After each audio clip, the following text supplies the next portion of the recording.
사진 출처 건설 현장에서 일하고 있는 노인의 모습 챗 GPT 생성 60세 이상 취업자 700만 명 육박.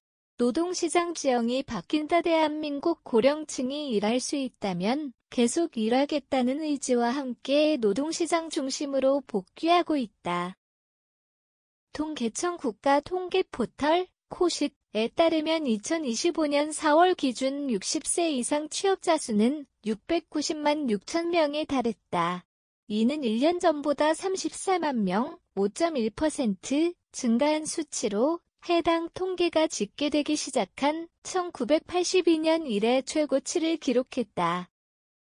이 같은 증가세는 최근 몇 년간 가속화되고 있다.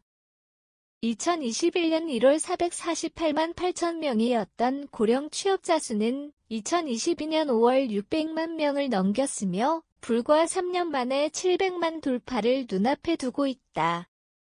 특히 70세 이상 취업자는 222만 9천 명으로 전년 대비 8.8% 늘어났다. 연령별 취업자 비중을 살펴보면 60세 이상 23.9%, 이 50대 23.1%와 40대 21.2%, 30대 19.1%를 모두 앞질렀다.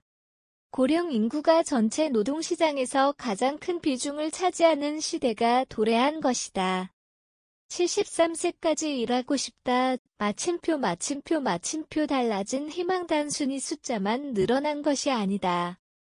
고령층의 근로 희망 연령도 함께 증가하고 있다. 통계청이 발표한 자료에 따르면 55세에서 79세 국민의 평균 근로 희망 연령은 73.3세로 나타났다. 이는 2019년 72.5세보다 0.8세 높아진 수치다. 연령대가 높아질수록 일하고자 하는 나이도 함께 높아졌다. 60에서 64세는 71.9세, 65에서 69세는 75.0세, 70에서 74세는 78.7세, 그리고 75에서 79세는 무려 82.3세였다. 단순한 통계를 넘어 정년은 숫자일 뿐이라는 인식이 고령층 내부에서 확산되고 있음을 보여준다. 일하는 이유 1위는 생활비. 생계형 노동이 여전 고령층의 경제활동 참여는 자발적일까 아니면 불가피한 선택일까? 근로희망 사유를 묻는 질문에 응답자의 절반 이상인 55.0%가 생활비의 보탬이 되기 위해서라고 답했다. 다음으로는 일하는 즐거움 35.8%, 심심해서 4.2%, 사회가 필요로 해서 2.7%, 건강 유지 차원 2.2% 순이었다. 이는 많은 고령자들이 여전히 안정적인 노후 소득 기반이 부족하다는 것을 시사한다.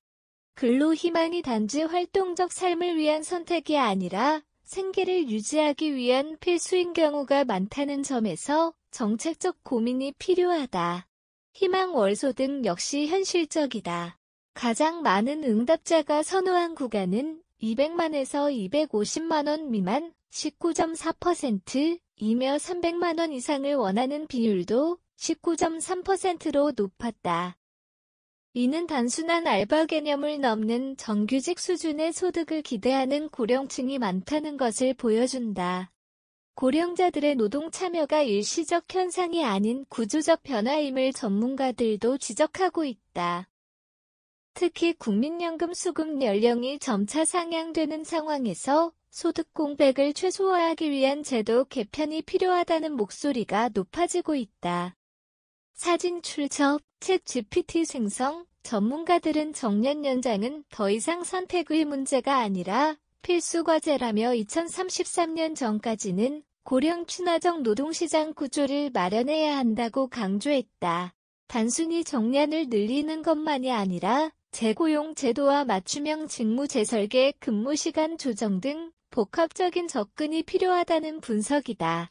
실제 기업 내 고령층 재고용 제도는 아직까지도 일부 대기업에만 국한돼 있으며 중소기업이나 자영업계에서는 여전히 도입이 미미하다. 이는 곧 고령자의 취업 경로가 불안정하다는 뜻이기도 하다. 더 이상 60대는 은퇴의 상징이 아니다. 이들은 노년이 아닌 현역으로 돌아왔다.